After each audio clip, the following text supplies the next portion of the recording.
Good morning, students. How are you all? Hope you all are fine. Once again, welcome you all in this English class. Students, today we will do fifth lesson of your supplementary book, that is Footprints Without Feet, written by H.G. Wells. Students, first I will give you a little introduction of the lesson.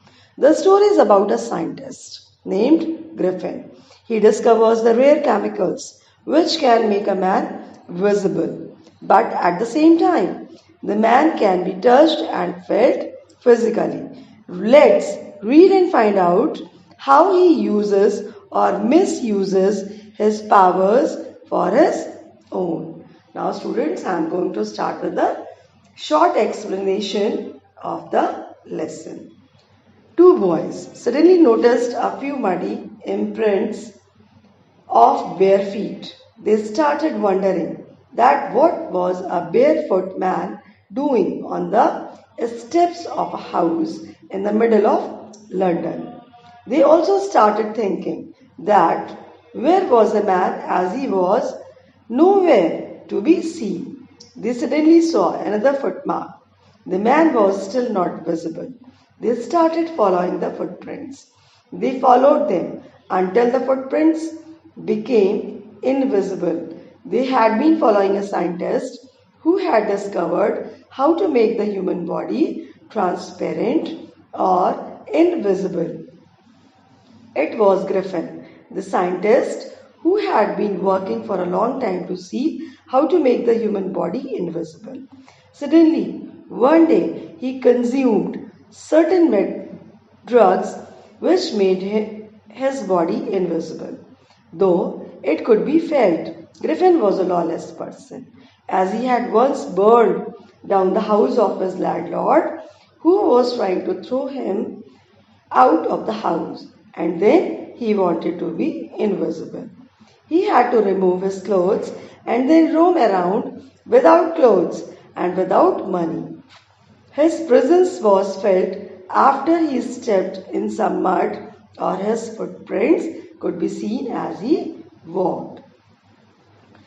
He easily escaped the boys who had followed him, but he had many more adventures coming up. He had chosen a bad time to wander in London, as it was winter season going on and the air was bitterly cold. He decided to stay inside a store for warmth.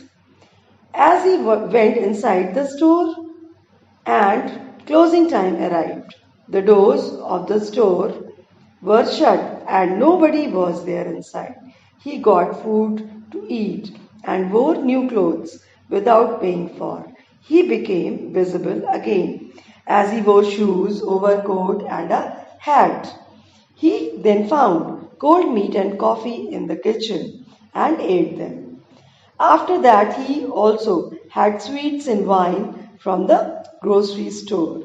Then he slept on the pile of quilts kept nearby the and could not wake up on time. Next morning, when the assistants came and started approaching him, he became nervous and started running away. Then the assistants started chasing him as well. He escaped only because he quickly removed his new clothes. Again, he was invisible and naked, without any money, in the chill air of January. This time, he decided to try the clothing of the theatrical world, as he knew that he would surely find something there to cover his face with. He quickly reached Drury Lane, the center of the theatrical world. As he was shivering with cold, he found a shop according to his needs and entered it. He came out wearing bandages around his forehead, false nose, side whiskers, and a hat. Then, as he did not have any money, he attacked a shopkeeper and robbed him of all his money. Then he felt that London was too crowded and decided to go to a small village nearby Lippin. He took a train and booked 2 rooms in local inn. The event of a stranger coming and staying at the inn in the winter night was not a normal thing to happen in Lippin, and everybody started talking about it also because Griffin looked very strange. The landlord of the inn where Griffin stayed, Mrs. Hall, made a lot of efforts to be friendly with Griffin, but he did not want to talk. He clearly told her that his reason for coming to Lipping was for peace and quietness, and he did not wish to be disturbed in his work. Also, he told her that an accident had affected his face, due to which he had to cover it. The landlord's wife, Mrs. Hall, accepted that her new guest was a strange scientist and was ready to excuse his temper and habits, and he had paid her in advance. Then the time came when his money was over and he had no ready cash available for further payment.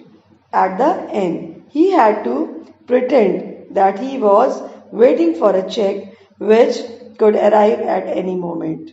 Then something really strange happened. The clergyman and his wife were awakened by some noises in their study room. When they were coming downstairs, they could hear the sound of money being taken from the clergyman's desk. The clergyman held a metal rod in his hand and flung the door open. And as soon as he opened the door, he said, "Surrender," as he thought he had caught the thief. To their surprise, they could not see anyone. They looked under the desk, behind the curtains, and also up the chimney, but the person was nowhere to be seen. Yet the desk had been opened, and the housekeeping money was gone. Then the clergyman kept on saying, "Extraordinary affair," the whole day, because he was shocked by the incident. But the things that happened with Mrs. Hall's furniture were much more fascinating. Mrs. Hall and her husband woke up very early and were surprised as the door to the guest room was open. Usually, his room's door remained closed and locked. He used to get very angry if anyone tried entering his room. It was an opportunity, and Mrs. Hall did not want to miss it. They decided to investigate when they saw that nobody was inside the room. His bed sheets were cold, which showed that he must have been up for a while, and also all the bandages that he used to tie around his face were lying around the room. Suddenly, Mrs. Hall heard a sniff close to her ear, and Griffin's hat that was lying on the bedpost flung towards Mrs. Hall and hit her on her face. Then the chair in the room dashed itself, hitting Mrs. Hall in her legs. As they got scared, Mrs. Hall and her husband were going out of the room when the chair closed the door, and suddenly a sound of slamming the door and locking were heard. This terrorized Mrs. Hall, and she was about to fall down from the stairs. She was convinced of the thought that there were spirits in her aunt's room, and that was the strange had caused this to happen. She moaned that her mother uses to sit in the chair which hit her legs, and thought that how could it rise up against her. The neighbors of Mrs. Hall thought that it was witchcraft which had caused such a thing to happen. When the news of the burglary at the clergyman's house reached other people in the town, everyone started suspecting the strange scientist. Suspicion grew stronger on him when he produced ready cash for his payment at the end. Even though he had told some time back that he had not have money and was waiting for a check to arrive, the village constable was called for and Mrs. Hall did not want to wait for him. She went straight to Griffin as he had appeared from the empty bedroom at the inn. She asked him what had he been doing upstairs to her chairs and furniture. She also asked him how did he come out of the empty bedroom or enter the locked bedroom. The scientist became really angry and started shouting at that they don't want to understand who or what he was and decided to show them the truth. He removed his bandages, whiskers, spectacles, and also his nose. It took him just a minute to do all this, and the people in the bar were horrified as they looked at the headless man. Mr. Jeffers, the constable of the village, was surprised as he saw that he had to arrest a man without any head. But Jeffers still wanted to do his duty as he knew that the magistrate wanted him to arrest the person and it did not matter that he had a head or not. As he threw away more and more of his clothes, he became more and more invisible, and finally, after Griffin removed his shirt, he was nowhere to be seen, and Jeffers was struggling to arrest a man who had become completely invisible. People who tried helping Jeffers were also struggling as they were hit by blows from nowhere.